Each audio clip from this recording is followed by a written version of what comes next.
In the grand theater of corporate ambition, the loudest applause often goes to the best actor, not the best author. But silence has a memory. It records every stolen idea, every broken promise, every quiet act of betrayal, and when that silence finally decides to speak, its voice can shatter empires. Inside the climate-controlled austerity of the main conference room at Innovate Dynamics, the air was thick with the scent of expensive coffee and self-congratulation. On the holographic stage, bathed in the cool blue light of the company logo, stood Marcus Thorne, Senior Director of Innovation, a man whose charisma was as tailored as his Italian suit. He was performing, not presenting.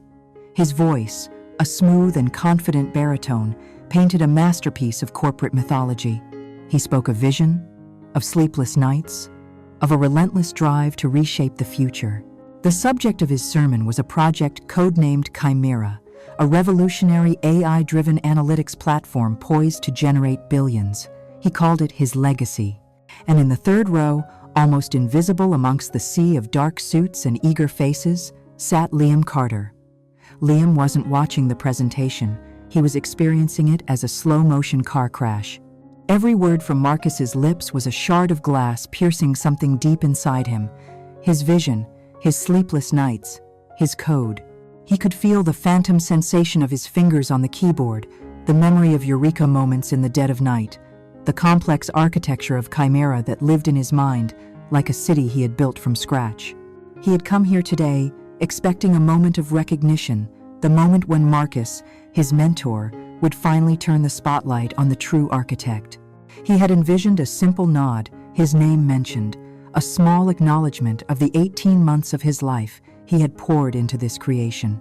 But the presentation was drawing to a close, and his name remained an unuttered ghost. Marcus took a dramatic pause, letting the weight of his supposed achievement settle upon the room. The applause that followed was deafening, a wave of validation for a story masterfully told. For everyone else, it was the triumphant birth of an innovation. For Liam, it was the sound of his own erasure. A cold dread, heavier than any anger or sorrow, settled in his chest. It was the profound, hollow emptiness of a man who had just watched his soul get auctioned off to the highest bidder, and he hadn't even been invited to the sale. He didn't hear the rest of the speech. He only heard the silence where his name should have been. To understand the depth of the theft, you must first understand the artists and the vast, empty space that separated their souls. Liam Carter was, by every definition, an architect of digital worlds. He did not simply write code. He breathed it. For him, the silent glow of a monitor in a darkened room was a canvas, and the cascading lines of syntax were a form of poetry. He found a serenity in the absolute logic of computing that the world of human beings could never offer. People were messy, their motivations shifting and obscure, their words often a mask for their true intent. Code, however, was pure. It was an ecosystem of perfect cause and effect. It did what you told it to do, and if it failed, the fault was yours alone, a puzzle to be solved, a flaw in your own thinking to be corrected. This fundamental honesty was the bedrock of his character. He was raised in a small, blue-collar town where your word was your bond, and the quality of your work was your signature. He carried that ethos with him into the gleaming glass and steel towers of Innovate Dynamics. His colleagues respected his talent in the way one respects a force of nature. They called him the code whisperer, or the ghost in the machine. When a critical system crashed at 3 a.m, it was Liam's name they called. He would calmly dissect the problem, find the flaw, and stitch the digital fabric back together, all before the sun rose, asking for nothing more than a quiet thank you and a fresh cup of coffee. This quiet brilliance, however, was also his greatest vulnerability.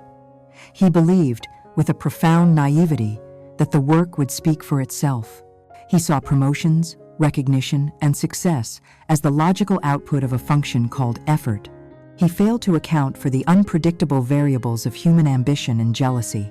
His focus was further narrowed by a weight that settled on his shoulders the moment he left the office each day, his mother. Her illness was a quiet, constant presence in his life, and the mounting medical bills were a silent motivator that chained him to the security of his paycheck. He wasn't just working for passion, He was working for her survival. This made him cautious, loyal, and far too willing to believe in the goodness of those who held his fate in their hands. One of those people was Marcus Thorne. If Liam was the architect, Marcus was the auctioneer. He could sell a blueprint of a house as if it were a completed mansion, furnished and filled with happy memories. Marcus possessed an almost supernatural ability to read a room, to mirror the desires of his superiors, and to weave narratives that made him the hero of every story.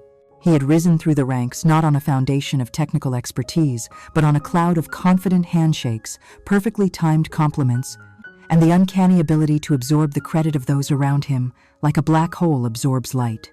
His ignorance of the technology he managed was his deepest insecurity, a void he constantly filled with the brilliance of others. He saw Liam not as a person, but as a resource, an inexhaustible mine of intellectual property. He cultivated Liam with the patience of a master gardener. In their one-on-one meetings, Marcus would lean back in his expensive leather chair, his expression a perfect blend of admiration and authority. "Walk me through this again, Liam," he'd say, his voice a conspiratorial whisper. "Explain it to me in kindergarten terms. You're on another level, and I need to be able to translate your genius for the mortals on the board." Liam, starved for validation and eager to please, would oblige. He would spend hours breaking down his complex creations into simple, powerful metaphors, unknowingly handing Marcus the very script he would later use to claim the work as his own. Marcus would listen intently, nodding, his eyes gleaming not with understanding, but with recognition of perfectly polished, stealable sound bites. He made Liam feel seen, protected, and essential, all while silently picking his pockets. The bridge between these two opposing worlds was Chloe Vance. Sharp, pragmatic, and fiercely ambitious, Chloe was the only person in the office Liam considered a true friend. They had started at the company in the same week, two young hopefuls navigating the corporate maze. While Liam was learning the language of machines, Chloe was mastering the language of people. She understood the unspoken hierarchies, the shifting alliances, the subtle currents of power that flowed through the office corridors. She was the one who would translate a manager's passive-aggressive email for Liam, or warn him when he was unknowingly stepping on someone's political turf. Their friendship was forged over hurried lunches and late-night instant messages, a small island of authenticity in an ocean of professional posturing.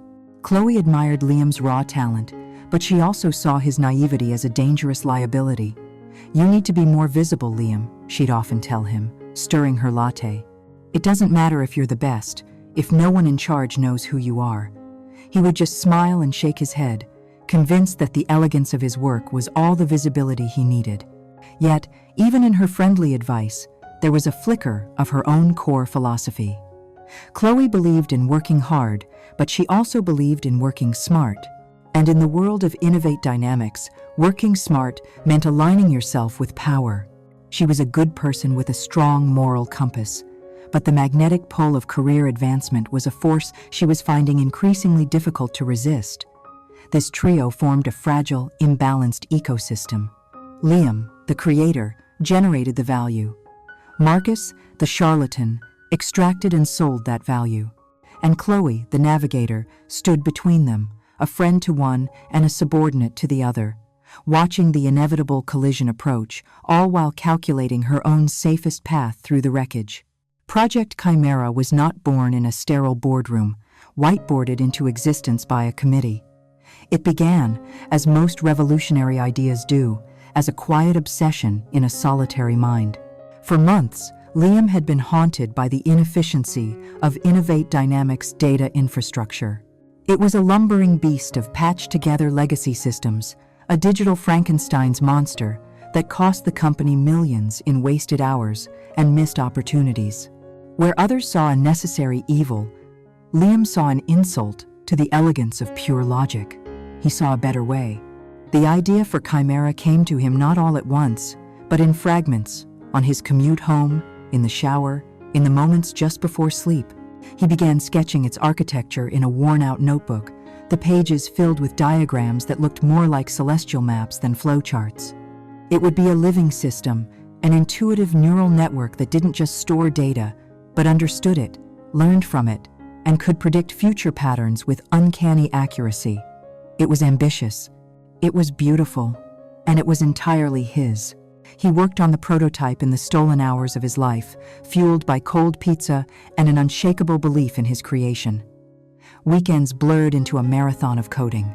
The sun would rise outside his apartment window, finding him exactly where it had left him, silhouetted by the glow of his monitors, his mind deep within the digital scaffolding of his project. He was creating life from the raw material of logic. After 2 months of this secret work, he had a functioning proof of concept. It was rough, unpolished, but it was alive. It could perform in 60 seconds a task that currently took the company's main servers 4 hours. With the nervous excitement of a father showing off his newborn child, he booked a meeting with Marcus. The presentation was a disaster. Liam, brilliant at communicating with machines, fumbled his words when faced with his charismatic boss. He tried to explain the complex algorithms, the multi-threaded processing, the sheer mathematical beauty of his design. Marcus stared at him with a look of polite boredom, his fingers drumming a restless rhythm on his mahogany desk. He saw none of the artistry. He only saw an unsanctioned project, a deviation from the established roadmap. "It's an interesting academic exercise, Liam," Marcus said, cutting him off mid-sentence. His tone was dismissive, that of a parent placating a child with a peculiar hobby. "But we have quarterly targets to hit. Let's keep our focus on the official deliverables. We can't afford these little side projects right now." The words, though professionally phrased, felt like a slap. Liam left the office deflated, clutching his laptop like a rejected artist, carrying his canvas from a gallery. He had shown Marcus a key to a new kingdom, and Marcus had mistaken it for a shiny rock. For a month, the prototype lay dormant on Liam's hard drive. He focused on his assigned tasks, the fire in his belly reduced to a low ember. Then, a crisis erupted. A major client threatened to pull their 8-figure contract due to persistent data processing delays. The entire department was in a panic. On a desperate whim, late one night, when everyone else had gone home, Liam ran the client's problematic dataset through his Chimera prototype. It processed the entire workload in under 3 minutes. The next morning, he anonymously sent the results to the department head. An hour later, Marcus Thorne stormed into his cubicle, but this time, his eyes were not bored. They were wide with a predatory gleam. He closed the door to the small office. "The report," Marcus said, his voice low and urgent. "The one that solved the Viridian problem. That was your little side project, wasn't it?" Liam nodded cautiously. A slow smile spread across Marcus's face. He finally understood. He didn't understand the how, but he understood the what. He understood the power. "Liam," Marcus began, his voice now a warm, conspiratorial embrace. "I think I misjudged your project. I was looking at the trees, and you were building a forest.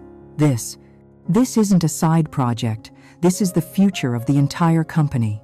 He leaned against the desk, positioning himself as a partner, a collaborator. "But a creation this big needs a champion. It needs protection from the bureaucracy, from the budget committees, from the vultures in other departments who will try to tear it apart and claim a piece for themselves." He looked Liam directly in the eye, his gaze unwavering. "Here's the deal. You are the genius. You stay hidden in your lab and do what you do best.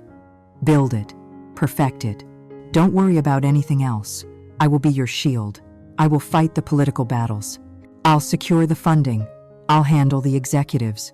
We will be a 2-man army." And then, he delivered the master stroke, the promise that would seal Liam's fate. "When this project launches, it will need its own division. And you, Liam, will be the one to run it. I'll make sure of it. Your name will be on the door. Just trust me." For Liam, a man who despised politics and craved only the space to create, it was the most seductive offer imaginable. It was a pact. He would provide the substance. Marcus would handle the style. He felt a surge of gratitude and loyalty. Finally, someone in power understood him. From that day on, Liam gave Marcus everything. Every line of code, every design document, every progress report, every brilliant, innovative thought. He worked with a renewed sense of purpose, believing he was building his own future, his own legacy. Chloe, his one true friend, watched the partnership blossom with a hint of concern. "It's great that he's backing you," she said one afternoon at the coffee machine. "Just make sure you're CC'd on the emails he sends upstairs." Liam waved it off with a smile. "Don't worry," he said, full of confidence. "Marcus has my back." He had no idea that Marcus was merely positioning himself to put a knife in it. The first few months of Project Chimera's official development were the most creatively fulfilling of Liam's life. Shielded by Marcus's political maneuvering, he was left in a state of perfect, uninterrupted flow. The funding was limitless, the resources were instant, and every technical obstacle was a challenge he met with obsessive glee. He and Marcus had a seamless rhythm. Liam would upload his weekly progress reports, filled with technical data and code breakthroughs, and Marcus would distill them into polished, executive-friendly presentations. "We're a perfect team," Marcus would say during their brief check-ins, his smile radiating paternal pride. "The visionary and the builder. Can't have one without the other." Liam, deep in the trenches of creation, believed him completely. He was so focused on the intricate beauty of the machine he was building that he failed to notice the subtle, corrosive changes in the language being used to describe it outside his door. The first whisper of something being wrong was so faint he almost missed it. He was walking past a conference room where Marcus was presenting an update to the senior leadership team. Liam wasn't invited. Marcus had insisted it was a high-level strategy bore that would only distract him. Through the glass, he saw Marcus pointing to a slide filled with Liam's own architectural diagrams. The sound was muffled, but he could clearly make out the words floating through the door. "And that's when I realized we needed a paradigm shift in our data processing methodology," I realized. The phrase was a tiny pebble dropped into the placid pond of Liam's trust. It was a strange choice of words. It was Liam who had realized it, late one night in his apartment. But he quickly dismissed it. Marcus was the presenter. He had to speak in the first person to sound confident.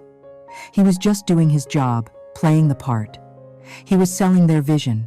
Liam put his headphones on, cranked up his focus music, and dove back into his code, the dissonant note already fading from his memory.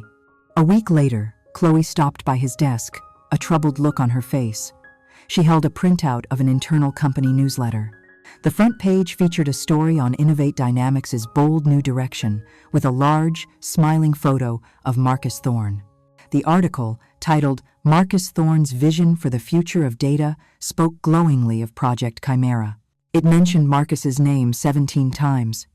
It mentioned the talented team he had assembled, but it did not mention a single one of them by name. "Did you see this?" Chloe asked, her voice low. "He's not even saying we anymore." Liam glanced at the article, a flicker of irritation passing through him before his ingrained loyalty took over. "It's just PR, Chloe," he said, trying to convince himself as much as her. "You know how this works. They need a face for the project, and Marcus is the director. It's better this way. I hate doing interviews and photo shoots." Chloe wasn't convinced. "It's one thing to be the face, Liam. It's another thing to be the only name. People are starting to talk. They think Chimera is Marcus's invention." The warning was clear, a bright red flag waving in the wind, but Liam was colorblind to it. "He promised me," Liam said, his voice firm. "When the project is done, everyone will know who did the work. He has my back." Chloe just shook her head softly and walked away, a sad resignation in her eyes. She had offered him a map of the political minefield, and he had insisted on walking through it blindfolded. The isolation became more systematic, always disguised as a favor. Critical meetings about user interface design and feature prioritization were scheduled, and Liam would only find out about them after the fact. "I took care of it for you," Marcus would tell him cheerfully. "No need to drag you into the weeds with the marketing folks. I made sure your core architectural principles were protected." The problem was, these weren't just weeds, they were fundamental aspects of the project. A key feature Liam had designed was altered, its functionality compromised for a cleaner user experience, a decision made by a committee that didn't understand the complex dependencies beneath the surface. When Liam protested, Marcus was soothing yet firm. "It's a compromise, Liam. We have to keep the stakeholders happy. Trust me, it's the right call for the project as a whole." The phrase "the project" was now used as a shield, a justification for decisions that increasingly sidelined its own creator.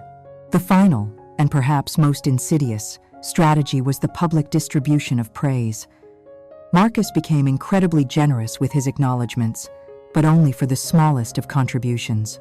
If a junior analyst ran a simple diagnostic script, Marcus would send a company-wide email praising their proactive and insightful work on the Chimera initiative. If a graphic designer created a new icon, they were celebrated in the team meeting as a key contributor to the project's success. It was a brilliant tactic of psychological manipulation. By loudly celebrating the gnats, he made the elephant in the room invisible. Liam, the man who had single-handedly built the entire universe these people were merely decorating, received his praise only behind the closed door of Marcus's office. In the public eye, he was just another member of Marcus's amazing team. He was being systematically diluted, his monumental contribution rendered equal to 100 trivial ones. The whispers in the hallway were solidifying into a narrative, a false history being written in real time. And Liam, the true author of the story, was becoming nothing more than a footnote. The final line of code for Chimera's core engine was compiled on a Tuesday night. For Liam, it felt less like finishing a project and more like setting a soul free. After months of relentless work, his creation was complete. A symphony of logic so complex and yet so elegantly simple that it brought a quiet, profound sense of peace. The internal tests were flawless. The system was faster, smarter, and more stable than even his most optimistic projections. It was, without exaggeration, a masterpiece. The news of its success traveled up the chain of command with lightning speed. The chief technology officer, a man notoriously hard to impress, personally reviewed the performance metrics and declared the project a quantum leap forward. The board of directors, seeing the astronomical potential for profit and market dominance, convened an emergency session and unanimously approved a massive, multi-year budget to make Chimera the new backbone of the entire company. This was it. This was the moment Liam had been working for, the culmination of his sacrifice and dedication. The promise Marcus had made echoed in his mind, a beacon of light at the end of a long tunnel. When this project launches, it will need its own division, and you, Liam, will be the one to run it. He felt a nervous flutter in his stomach, the unfamiliar feeling of impending recognition. He was exhausted, but he was also hopeful, ready to finally step out of the shadows. 2 days later, an email from Marcus landed in every inbox in the department. Mandatory all, hands meeting, the future of Chimera. The subject line alone sent a jolt of electricity through the office. Liam walked into the main conference room, feeling a strange mix of pride and anxiety. The room was buzzing, the air thick with anticipation. It felt less like a corporate meeting and more like a victory rally. He saw Chloe by the coffee station and gave her a tired but triumphant smile. "This is it, huh?" he said. She returned the smile, but there was something guarded in her eyes, a flicker of an emotion he couldn't quite decipher. "Big day," she replied, turning away to add cream to her coffee. He found a seat in the middle of the room, his heart thumping a steady, expectant rhythm against his ribs. He imagined his name being called, the awkward walk to the front of the room, the handshake from Marcus, the applause. He felt a blush creep up his neck just thinking about it. Marcus strode to the podium, beaming, absorbing the energy of the room like a solar panel. He began his speech with a crescendo of praise, thanking this incredible family for their unbelievable dedication. He spoke of shared sacrifice and collective victory. To an outside observer, it was a masterclass in inclusive leadership. To Liam, it was the preamble to the promise he had been clinging to for over a year. Chimera is not just a project, Marcus boomed, his voice resonating with theatrical passion. It is a revolution, and a revolution requires a new form of government, a new structure to guide us into this brave new future. He clicked to the next slide. It showed a new organizational chart. At the top was Marcus's name, and underneath it, a new, single box. Project Manager, Chimera Initiative. Liam leaned forward, His eyes locked on the screen, his breath caught in his throat. This was the moment. This role, Marcus continued, his tone becoming serious, is uniquely challenging. It requires not only a deep appreciation for the technical marvel that is Chimera, but also world-class organizational skills, a talent for managing complex timelines, and the ability to interface with every single department in this company. It requires a true leader. Marcus paused, sweeping his gaze across the room, letting the suspense build. Liam's hands were clammy. He could feel everyone's eyes on the stage.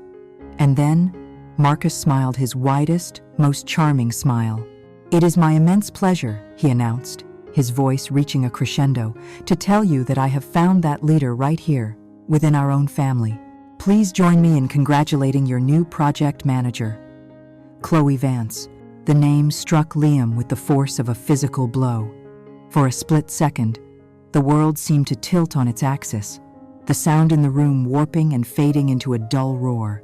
He watched, as if in a dream, as the room erupted in a thunderous wave of applause. He saw Chloe, her face a practiced mask of humble surprise, stand up to accept the adulation. People were cheering, patting her on the back as she made her way to the front. Liam was frozen in his chair, a statue in a sea of celebration. It was a betrayal so profound, so complete, it defied comprehension. It wasn't just that Marcus had lied. It was that he had given the promised position to Chloe, his best friend, the one person who knew the entire truth. As if sensing his stare, Chloe glanced at him from the stage. Her eyes met his for a fleeting second. There was no triumph in her look, but no real apology either. There was only a quiet, resolute acknowledgement of the choice she had made, a silent confirmation of her complicity. Then came the final twist of the knife. Marcus, with his arm draped around Chloe's shoulders, raised a hand for quiet. "And of course," he said, as if adding an afterthought, "we can't forget the engine behind the engine." Liam will be continuing in his role as our lead architect, our technical guru, reporting directly to Chloe. Her brilliant management, combined with his unparalleled technical skill, will make this team unstoppable. The room applauded again, this time more politely. In one surgically precise statement, Marcus had not only shattered Liam's dream, he had also fundamentally altered his reality. He was no longer a creator poised for leadership. He was a resource, a tool, a subordinate to his former confidant. The Judas kiss wasn't just the broken promise from a deceitful boss. It was the smiling acceptance from a friend who had just sold him out for a promotion. As the celebration continued around him, Liam felt nothing. Just a vast, cold, silent emptiness. The revolution had begun, and he was its first casualty. The boardroom on the 40th floor was a place where gods decided the fates of mortals. It was a hermetically sealed sanctuary of power, all dark wood, brushed steel, and floor-to-ceiling glass that offered a panoramic, almost contemptuous, view of the sprawling city below. The air itself felt different here, thinner, colder, charged with the silent pressure of immense capital. At the head of the colossal mahogany table sat the company's CEO, a man whose quiet gaze could devalue stock prices. Around him were the C-suite executives, a council of sharp-suited, silver-haired sharks who had long forgotten the language of code and spoke only in the dialects of profit margins and market share. This was the stage for the final, formal unveiling of Project Chimera. And Liam Carter, its creator, was seated not at the table, but in a chair against the wall, a position reserved for note-takers and technical support. Marcus had insisted he be there, just in case there are any deep-dive technical questions, Liam, he had said, clapping him on the shoulder.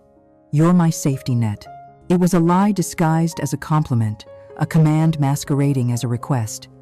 Marcus didn't want a safety net. He wanted an audience. He wanted the man he was robbing to be forced to watch the heist. As the presentation began, Liam's initial anxiety gave way to a detached sense of pride. The slides flickering to life on the massive screen were beautiful, not because of the corporate branding plastered on them, but because of the elegant logic they represented. They were his diagrams, his flowcharts, his data models, all polished and sanitized for executive consumption. He felt a small, secret thrill, believing that the brilliance of the work would inevitably lead back to its source. He held on to the hope that this was all just a dramatic preamble before the grand reveal, the moment Marcus would say, "And the genius who made all of this possible is right here with us today." He waited for his cue, but the cue never came. Marcus was magnificent. He was a conductor leading an orchestra, and the music was a symphony of stolen genius. He moved with a liquid confidence, his words flowing in a perfectly rehearsed cascade. He used the simple, powerful metaphors Liam had spent weeks developing for him. Think of our old system as a library, where you have to check out every book to find a single sentence, Marcus explained, gesturing with his hands as if sculpting the air. Chimera isn't a library. It's a conversation with every book at once. The executives nodded, their faces alight with understanding. It was Liam's metaphor. He'd come up with it while trying to explain the concept to Chloe over lunch. To hear it now from Marcus's lips felt profoundly strange, like hearing a stranger recount one of your most intimate memories as their own. Then came the questions. The CTO, a formidable woman with a reputation for dismantling flimsy ideas, leaned forward. "This predictive algorithm," she said, her voice sharp, "what's to prevent it from getting caught in recursive feedback loops and corrupting the dataset over time?" It was the exact question Liam had anticipated, the one he had prepped Marcus on for hours. He watched, his body tensing, as Marcus smiled calmly. "An excellent question," Marcus began, and then proceeded to recite, almost verbatim, the elegant, three-part answer Liam had written for him. He spoke of dynamic heuristic dampeners and sentinel subroutines, concepts he didn't truly understand, but could mimic with flawless precision. He delivered the lines as if they were his own profound insights. The CTO sat back, visibly impressed. And in that moment, Liam felt a true physical chill. This wasn't just taking credit. This was an act of total identity theft. Marcus wasn't just claiming the work, he was wearing Liam's intellect like a costume. The final, devastating blow came from the CEO himself. "This is beyond impressive, Marcus," he said, his voice a low rumble of approval. "Truly visionary stuff. To conceive of an architecture this revolutionary from the ground up, it's the mark of a rare talent." He paused, looking directly at Marcus. "This was all you?" It was the moment of truth. The entire room was silent. Liam felt his heart stop. This was Marcus's last chance, the final off-ramp before driving their shared trust off a cliff. He could say, "I had a brilliant architect," or "My lead engineer was the true visionary." He could have shared a fraction of the glory. Liam's eyes darted to Chloe, who was sitting near the head of the table. She was staring intently at the notepad in front of her, her pen perfectly still. She would not look at him. She was a statue of complicity. Marcus met the CEO's gaze without a flicker of hesitation. He allowed a humble, almost weary smile to grace his lips. "I can't take all the credit," he said, and for a half second, Liam's hope surged. "I've been blessed with an amazing and dedicated team that helped execute the vision." Then came the dagger. But the core concept, the architecture, yes. That was something I've been quietly developing for the better part of 2 years. There were a lot of lonely nights. The lie was so audacious, so complete, that it sucked the air from Liam's lungs. 2 years. Lonely nights. Marcus was stealing his work, his time, his sacrifice, and his story. Liam was no longer a person in the room. He was a ghost, a phantom limb of a project that now had a new brain. The presentation concluded. The executives broke into a rare, enthusiastic round of applause, a standing ovation for Marcus Thorne. The sound washed over Liam, a tidal wave of noise that felt like absolute silence. He sat against the wall, invisible, watching the man who had stolen his soul take a bow. For a long time after the applause faded and the executives had filed out of the room, Liam remained in his chair, against the wall. The world had disassembled itself before his eyes, and he was left staring at the raw, ugly mechanics of it all. The shock was beginning to recede, replaced by something else, something hot and sharp. It was the feeling of an engine seizing, of logic breaking, of a fundamental law of his universe being violated. The work was supposed to matter. The truth was supposed to have weight. He watched Marcus and Chloe through the glass wall of the boardroom, saw them accepting congratulations, saw them smiling. They were celebrating his funeral. A cold fury, clean and absolute, began to crystallize in his veins. He stood up, his movements stiff, his body feeling like a stranger's. He didn't have a plan. He only had a single, burning need for an explanation, for some acknowledgement of the grand larceny that had just occurred in broad daylight. He followed Marcus back to his corner office, a spacious room with the same commanding view as the boardroom. He didn't knock. He walked in and shut the door behind him, the click of the latch sounding unnaturally loud in the sudden quiet. Marcus was loosening his tie, a triumphant smirk still lingering on his face. When he saw Liam's expression, the smirk vanished, replaced by a look of mild irritation. "Liam," he said, his voice retaining its smooth, managerial cadence. "Bit of a dramatic entrance. What's on your mind?" The casualness of the question was a spark on dry tinder. "My lonely nights," Liam said, his own voice sounding foreign to him, low and tight with a tremor he couldn't control. "You said you had lonely nights developing the architecture. You told them it was your vision." Marcus sighed, the sound of a patient father dealing with a petulant child. He walked around his desk and sat in his high-backed leather chair, creating a barrier of power and authority between them. "Liam, let's not be dramatic," he began, his voice dripping with condescension. "That was a presentation. It's called salesmanship. You have to craft a narrative for people like that. They don't understand code. They understand stories. The story is about a visionary leader who guides his team to success. It's a good story. It got us the funding." Liam felt his mind reeling. "The story? It was a lie, Marcus. You took my work, my words, my thoughts, and you sold them as your own." Marcus leaned forward, his face hardening. The mask of the charming mentor slipped, revealing the cold strategist beneath. "No," he said, his voice dropping to a near whisper, a tone far more menacing than a shout. "I took our work and I secured its future. My success is the team's success. That includes you. This is a win for us. You are the technical genius behind the scenes, and I am the leader out front. These are our roles. I thought you understood that." It was a masterful performance of gaslighting. He was twisting the truth, recasting Liam's violation as a misunderstanding of corporate reality. "The promise?" Liam choked out, the words feeling like ash in his mouth. "You promised me the leadership role." Marcus leaned back again, a look of disappointment on his face. "And you will be rewarded, Liam. A handsome bonus is already being processed. But leadership? Be honest with yourself. You hate meetings. You hate politics. You hate the exact things that a leader has to do. I put Chloe in that role because she is good at it, and because it frees you up to do what you love. I am protecting you. And frankly," he added, his voice taking on a sharp edge, "I'm a little disappointed in your lack of gratitude. We are on the verge of the biggest success this company has ever seen. Don't spoil it by being naive. Don't rock the boat." The veiled threat hung in the air between them. Liam stood there, his righteous anger being expertly dismantled and handed back to him as childish ignorance. He had walked in seeking justice and was leaving with a lesson in his own powerlessness. Dazed, he walked out of Marcus's office and moved through the open-plan workspace as if in a trance. He saw Chloe at her desk. It was a new desk, larger than her old one, in a better location by the window. She was already unboxing a new monitor, physically cementing her new status.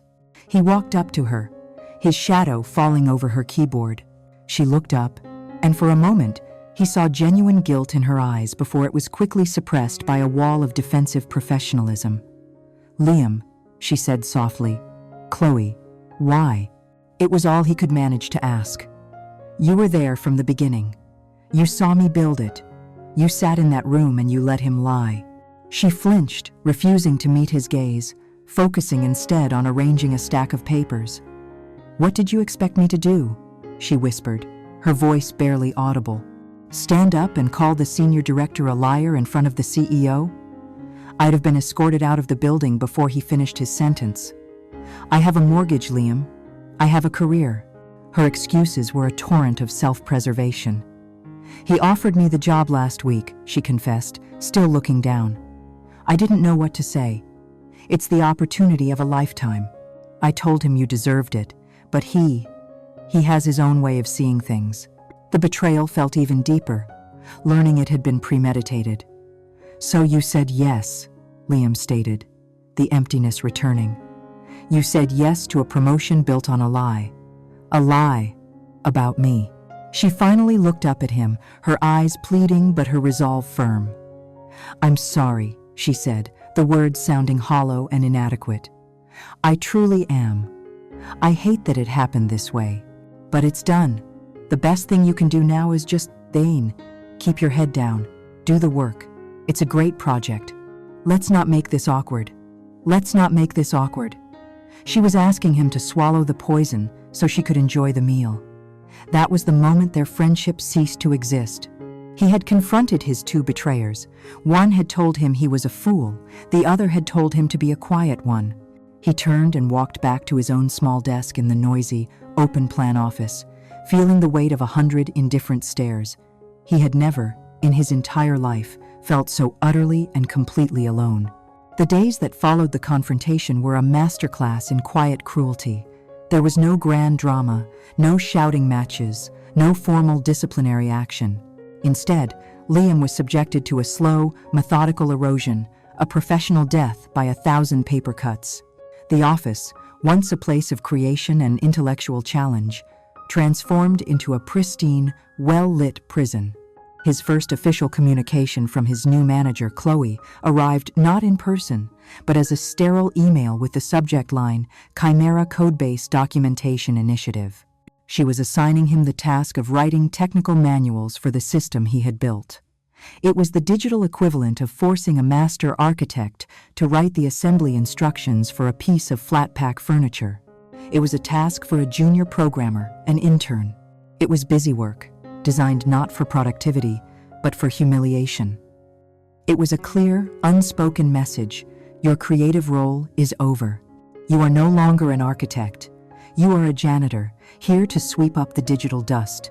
His exclusion from the project's future was swift and absolute. Meetings about Chimera Phase 2 were scheduled, and the calendar invites would flow to everyone on the team except for him. He would see his colleagues walk into the conference room, notebooks in hand, to discuss the future of his creation, while he sat at his desk, tasked with documenting its past. He became a ghost, haunting his own machine. Other programmers, now working on expanding Chimera, would be given access to modules he had written, and when they inevitably ran into issues with the complex code, they were instructed to direct their questions to Chloe. She would then act as a reluctant intermediary, forwarding their queries to Liam in an email, stripping them of any human interaction or collaborative spirit. He was being turned into a remote, faceless consultant for a project happening 10 feet away from his desk. The social ostracism was even more insidious. The office, like any ecosystem, instinctively aligns itself with power. Marcus was the sun, and everyone else began to orbit him. Colleagues who had once sought Liam out for his expertise now offered only curt, nervous nods in the hallway. Lunch invitations ceased. The casual chats by the coffee machine fell silent when he approached. He began to eat alone, finding a vacant table in the corner of the bustling cafeteria, the noise of 100 cheerful conversations only amplifying his profound isolation. Whispers followed him like a shadow. He would catch snippets as he walked by cubicles. Difficult to work with, couldn't see the big picture, jealous of Marcus's success. The narrative had been set, the lie calcifying into accepted history. Marcus was the visionary, Chloe was the capable leader, and Liam was the disgruntled, uncooperative cog who couldn't handle being part of a team. It was a smear campaign conducted in whispers, and it was devastatingly effective. The most exquisite form of torture, however, was being forced to witness their success. The company's internal marketing machine went into overdrive. Marcus's face was everywhere on the company intranet, in promotional videos, in glossy email blasts, celebrating the Thorn Initiative. Liam would watch Marcus on his monitor, accepting an Innovator of the Quarter award at a town hall meeting, thanking his incredible team and his star project manager, Chloe Vance, for their tireless work. He saw the email announcing the first round of Chimera-related bonuses. His own name was conspicuously absent from the list of recipients. He would see Marcus and Chloe walking back from expensive lunches with executives, their laughter echoing down the hallway. They were living a life, building a reputation, and earning a fortune on the foundation of his stolen labor, and he was forced to sit and watch it all, day after day. The constant, low-grade humiliation began to take its toll. The passion that had once driven him to work through the night was extinguished, replaced by a weary, hollow dread. He would stare at his screen for hours, the lines of his own code looking like a foreign language, his mind unable to focus. Sleep offered little escape, his nights filled with anxious, looping dreams of the boardroom, of Marcus's smiling face, of Chloe turning her back on him. He lost weight. His clothes seemed to hang off his frame. The spark in his eyes, the light of a mind once alive with 1,000 ideas, had dimmed to a faint, gray ember. He was an empty shell of the man he had been just a few months prior. One evening, as he sat alone in the darkening office long after everyone else had gone home, he looked at his masterpiece, the living, breathing system of Chimera running on the servers, and he felt nothing. No pride, no ownership, only a profound and bottomless despair. The thought of quitting, of simply walking away and never coming back, was a comforting whisper. He was at the absolute bottom. He had lost his project, his friend, his reputation, and now he was dangerously close to losing himself. The erosion was almost complete.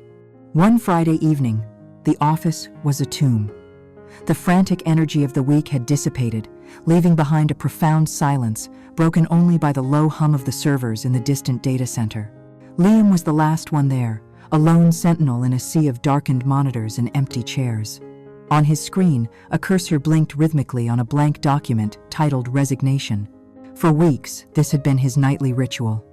Opening the document, staring at the empty page, and finding himself too defeated to even write the words. To quit felt like a final admission of his own erasure, a quiet signature on the false history Marcus had written.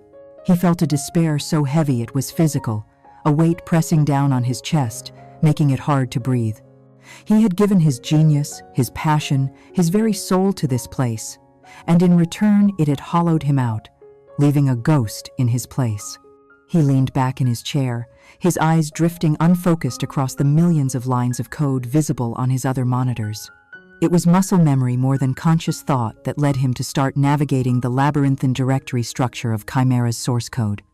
He wasn't looking for anything in particular. He was simply revisiting the scenes of his own creation, like a man walking through the empty rooms of a home he had built but was now forced to leave. He scrolled back through the months of frantic work, past the modules Chloe now managed, past the sections Marcus had presented as his own, all the way back to the very beginning. He went to the kernel, the absolute heart of the system, the first spark of life he had created in the lonely hours of a weekend marathon almost 2 years ago. And then he saw it. A section of the code commented simply, "For the artist." The memory hit him with the force of a lightning strike, a jolt of adrenaline that cut through the fog of his depression. It was from a night fueled by coffee and a breakthrough in logic. He had just solved a problem of recursive processing that he had been wrestling with for weeks, and the solution was so elegant, so beautiful, that he felt a surge of pure, unadulterated artistic pride. It was in that moment of creative ecstasy that he had decided to sign his work. It was a tradition as old as craftsmanship itself, the painter's hidden signature, the watchmaker's tiny, inscribed initials. He had embedded a dormant, perfectly isolated subroutine deep within the kernel. It was not a virus. It was not a backdoor. It was not a weapon. It was a simple, elegant piece of vanity code, a digital signature. His fingers, which had felt clumsy and foreign for weeks, flew across the keyboard with their old, forgotten grace. He opened the subroutine. It was a work of art in itself, cloaked and encrypted, woven into the foundational logic of the system so seamlessly that to remove it would be like trying to remove a single thread from a priceless tapestry. The entire thing would unravel. The signature was designed to do nothing, to consume no resources, to be utterly invisible, until and unless it received a specific, astronomically improbable string of commands, a key that only he knew. Upon receiving that key, the subroutine would awaken for a single purpose: to append a small, unalterable string of text to any and all visual outputs generated by the system. He stared at the text he had written all those months ago, the words glowing on his screen like a message from a former, more hopeful self. Chimera Core Architecture v1.0, architected by Liam Carter. The air in his lungs, which had felt so thin and scarce, suddenly returned to him in a deep, steadying breath.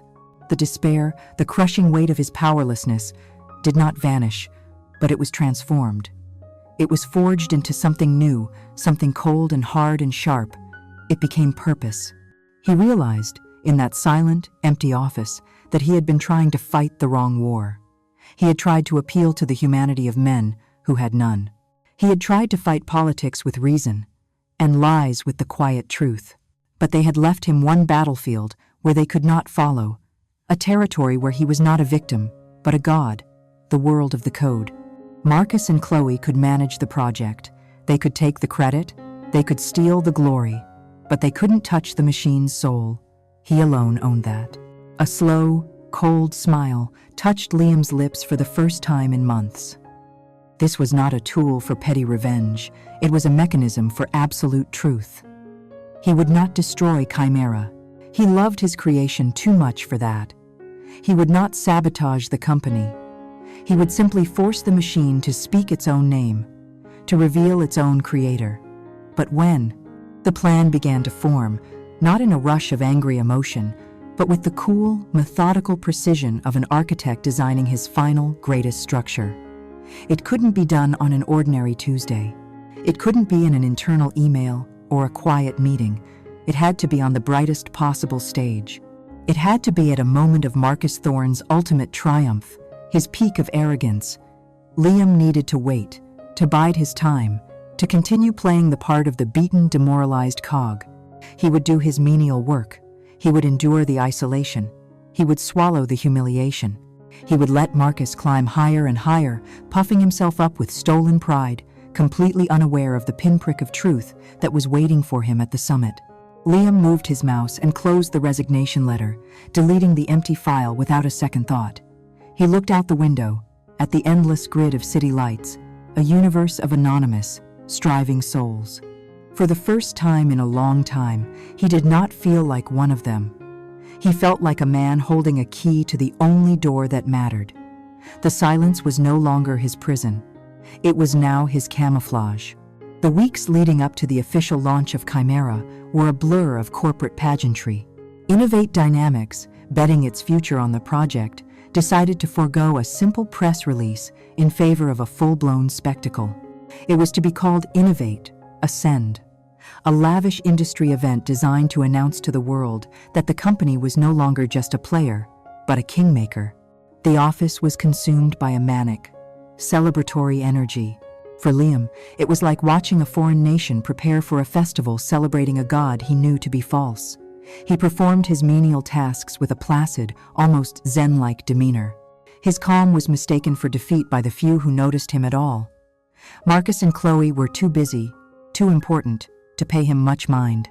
They were the architects of the new era, while he was just a relic of the old one, a quiet man documenting a system he was no longer fit to innovate. Liam accepted this role with a quiet grace that was deeply unsettling to the one person who still paid attention: Chloe. She would sometimes watch him from across the office, unnerved by his lack of bitterness, his unnerving tranquility. She didn't realize that his silence was not the silence of surrender, but the silence of a hunter in a blind, waiting patiently for his target to wander into the clearing. The day of the event arrived. It was held in the grand ballroom of a downtown skyscraper, a cavernous space transformed into a cathedral of technology. Massive screens displayed looping, abstract animations of data flowing like constellations. The lighting was a moody, expensive blue. The air hummed with the quiet chatter of several hundred journalists, industry analysts, venture capitalists, and potential clients. It smelled of money and ambition. The centerpiece of the entire affair was the pursuit of a single, monumental client, Viridian Dynamics. Viridian was a titan of industry, and the rumor was that they were on the verge of signing a 9-figure deal for a next-generation analytics platform. Landing them wouldn't just be a sale, it would be a coronation, an undeniable validation of Chimera and, by extension, of Marcus Thorne. When the Viridian delegation arrived, led by their famously sharp and discerning CTO, Evelyn Reed, a hush fell over the room. The stakes of the day had just materialized in human form. Marcus was in his element. He moved through the crowd not like a man, but like a celestial body with his own gravitational pull. He was dressed in a dark, tailored suit that probably cost more than Liam's first car. His smile was blinding, his handshakes firm, his confidence absolute. He had rehearsed this day, this speech, this performance, 1,000 times. He had inhaled his own mythology so deeply that he no longer had to fake it. He believed he was the visionary. He believed he was the genius. He had forgotten, on a cellular level, that his entire ascendant career was built on a foundation of lies. He saw Liam's contribution as nothing more than the raw, unrefined ore that he, the master craftsman, had forged into a crown. He was the hero of the story, and this was his triumphant final chapter. He felt no guilt, no fear, only the intoxicating thrill of imminent, public glory. Miles away from the spectacle, in a small, dimly lit coffee shop with peeling paint and the lingering smell of burnt espresso, Liam Carter sat at a small table in the back corner. No one noticed him. He was just another anonymous face hunched over a laptop. On his screen was not code, but a high-definition live stream of the Innovate Ascend event. He had used his still-active administrative credentials to access a secure, internal feed, the one meant for executives who couldn't attend in person. The audio was crystal clear through his cheap earbuds. He could hear the murmur of the crowd, the clinking of glasses, the hollow echo of the grand ballroom. He took a slow sip of his cold coffee. His heart was not racing. His hands were not shaking. The anger and despair that had consumed him for months had been burned away, leaving behind a core of diamond-hard clarity. He felt like a bomb disposal expert who had spent weeks studying the schematics and was now simply waiting for the timer to count down to the final second. There was no emotion, only focus.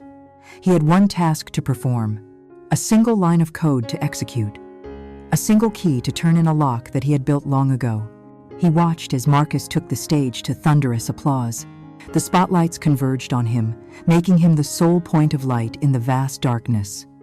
He was a perfect picture of success. He began his speech, his voice smooth and commanding, filling every corner of the room. Liam listened to the familiar words, the stolen metaphors, the grand, sweeping promises of a future built by his vision.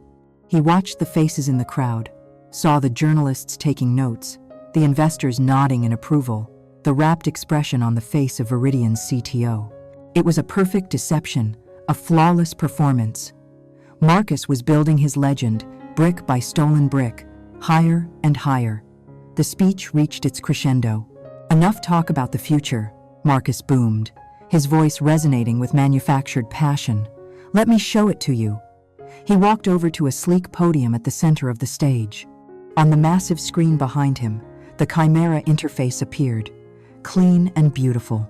Here is a live, real-time analysis of Viridian's own anonymized market data from the last fiscal year, Marcus announced.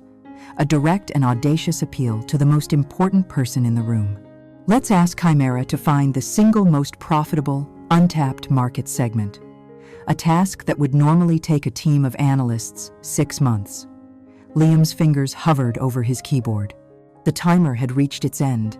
On the stage, Marcus raised his hand theatrically, his face a mask of supreme confidence. "Watch," he commanded the audience, and with a final, triumphant flourish, he clicked the mouse. The single, decisive click of Marcus's mouse echoed in the silent ballroom. On the immense screen behind him, Project Chimera sprang to life. It was not just a program, it was a performance. Lines of data, rendered as rivers of light, flowed into a central processing core. The system's progress was visualized as an elegant, pulsating network of neural pathways. Within seconds, complex charts and heat maps began to materialize, translating billions of data points into a clear, intuitive story. A collective gasp of admiration rippled through the audience. The system was a marvel, a work of impossible genius. It was operating faster and more beautifully than anyone, including the executives of Innovate Dynamics, had ever seen it. On stage, Marcus's chest swelled with pride. This was his masterpiece, his validation, his ascent into the pantheon of tech visionaries. His smile was radiant, a beacon of triumph in the spotlight. He opened his mouth to narrate the miracle unfolding behind him, to claim the final, ultimate victory. In the quiet corner of the coffee shop, Liam watched the live stream, his face illuminated by the glow of his own creation. He felt a distant, paternal pride in the machine's flawless performance. It was a perfect engine. And now, it was time to sign the artist's name. His fingers, steady and sure, typed out a single complex line of characters into a secure command terminal. It was a key he had memorized, a string of code that was as unique and unguessable as a strand of his own DNA. It was not an attack, it was a summons. He took one last, steadying breath, held it for a moment, and pressed the enter key. The command, a silent, invisible packet of information, shot across the city's digital infrastructure, through the firewalls of Innovate Dynamics, and deep into the heart of the Chimera kernel, arriving at a destination that no one else in the world knew existed. Back in the ballroom, the magic was reaching its peak. Chimera's final analysis resolved into a stunning, three-dimensional map of untapped market potential. It was the nine-figure answer Viridian Dynamics had been seeking. Marcus's triumphant narration was about to reach its climax. But then, something new began to happen on the screen. It started in the bottom right-hand corner, so subtly that at first it seemed like a trick of the light. A line of text, faint as a watermark, was slowly fading into existence. It was not an error message. It was not a pop-up. It was a calm, elegant, and perfectly integrated part of the display. As the seconds passed, the text sharpened, becoming crisp, clear, and utterly undeniable. On every chart, every graph, and every stunning visualization, the same words now glowed in a soft, authoritative white font.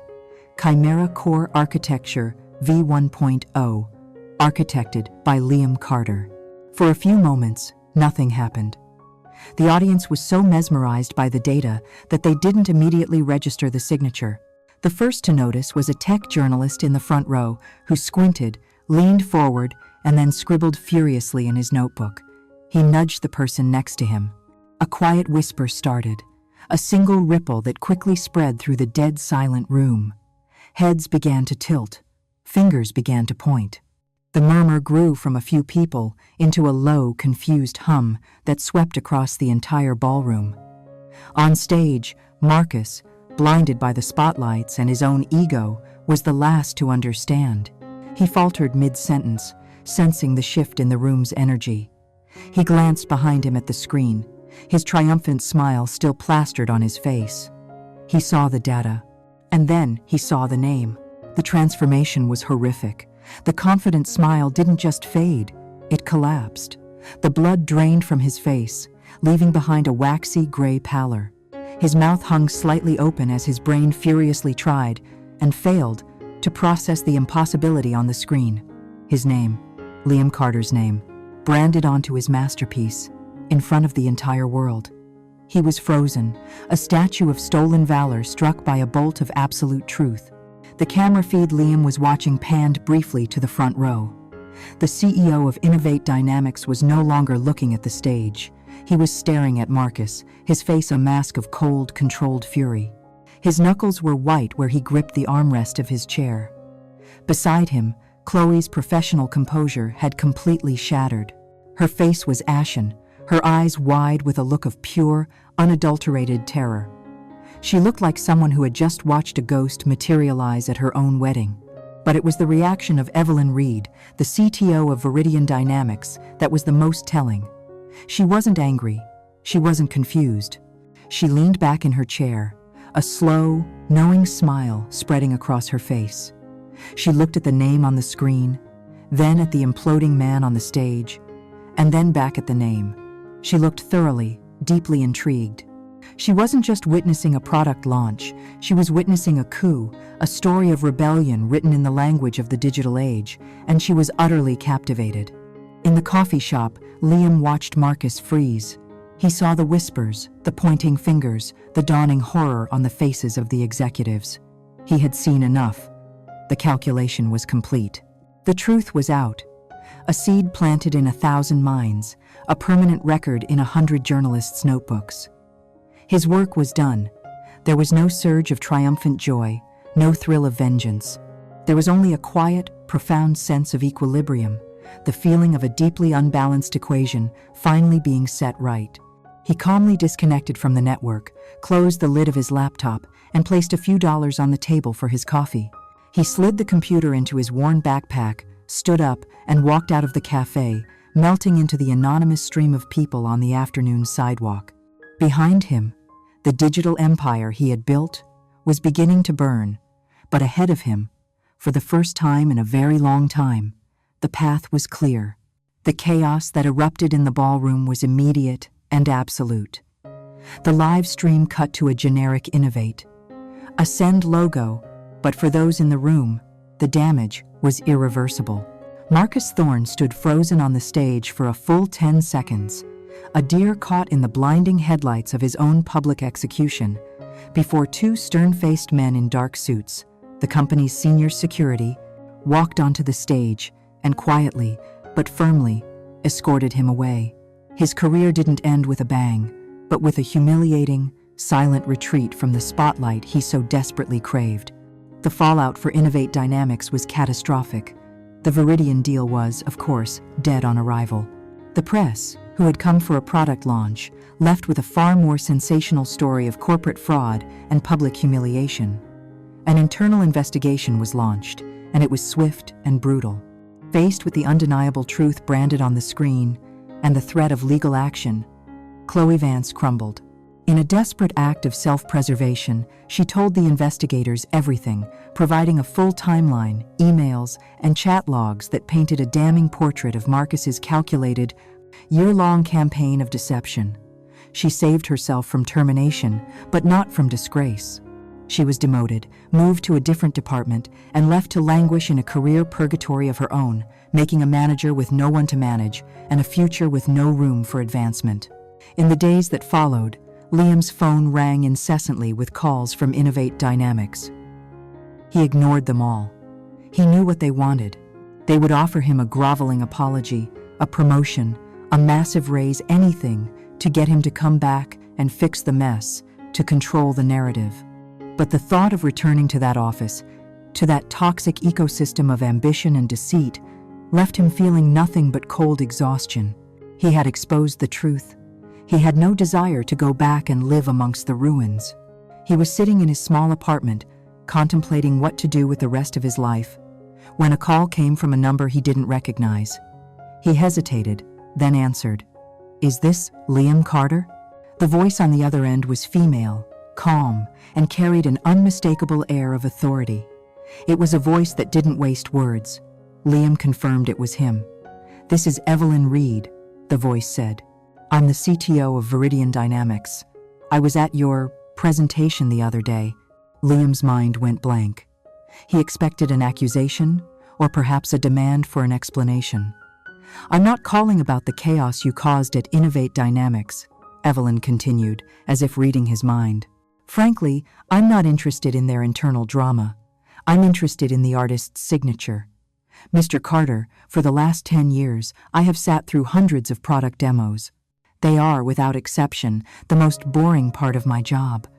But what you did, that was the single most elegant resume I have ever seen." Liam was speechless. "Any competent engineer can build a system," she went on, her voice sharp and precise. "But to build it with such foresight, to embed a non-destructive, verifiable claim of authorship deep within its core, that isn't engineering. That's strategy. It shows a level of meticulousness, courage, and long-term thinking that is almost impossible to find. You didn't just get angry and break something. You waited, and you used the truth as a surgical instrument. She paused for a moment. Viridian Dynamics is no longer interested in buying a software license. We are interested in investing in the architect. I'm not offering you a job, Mr. Carter. A man with your talents shouldn't be working for anyone. I am offering you a partnership. We will provide the seed funding for you to start your own company. You will have full autonomy, full ownership of your intellectual property. In return, Viridian will be your first and primary client. The offer was so audacious, so far beyond the scope of anything Liam had ever imagined, that it barely seemed real. He had spent the last year feeling powerless, a victim of a system designed to crush people like him. He had fought back simply to reclaim his own name, to correct a single injustice. He had never dreamed that the act of seeking justice would become the catalyst for his own liberation. He realized that the greatest victory wasn't forcing his old company to acknowledge him. The greatest victory was making them irrelevant. "Yes," Liam said, his voice clear and steady for the first time in a year. "Yes, I accept. Don't ever underestimate the quiet, steady toll of a wrong that has been left to fester. Don't ever mistake the silence of a person who has endured too much for an admission of defeat. It is in that silence that the most meticulous plans are laid. It is in that silence that resolve hardens from a liquid hope into unbreakable steel. True justice is rarely loud. It often arrives at the end of a long, patient wait, not as a vengeful explosion, but as a quiet, irrefutable click of a key, a single line of code that rebalances the entire world." Liam Carter's new company, which he named Phoenix Analytics, rose from the ashes of his former career and quickly became a dominant force in the industry. And that, as they say, is a story for another night. Stay tuned to Kong So US, where we uncover the silent wars and quiet revolutions that shape our world, one cubicle at a time.